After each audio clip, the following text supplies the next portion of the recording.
Un tren cargado de coches, polígono industrial La Granja, jueves 2 de agosto de 2018.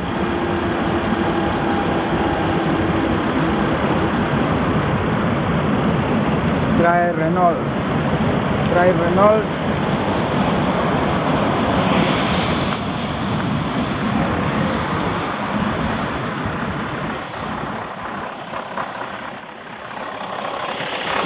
A parada.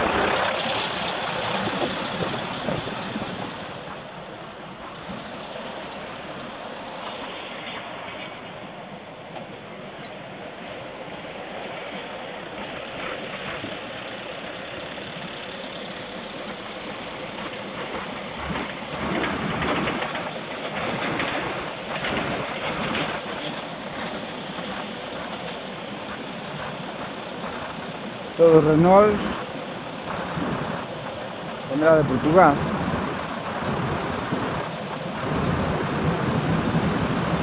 A meterse para ahí seguramente para la campa de Citroën. Debería de girar allí a la izquierda.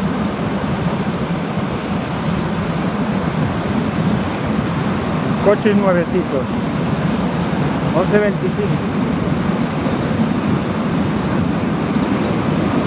Ahí está, girando para la izquierda.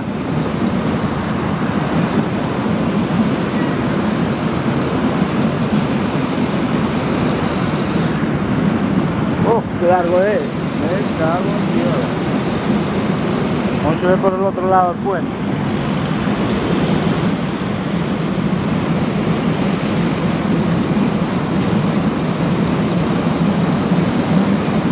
Y la chatarra de coches de la chatarrería la están dejando allí en aquel montón que se ve de marrón del incendio de ayer.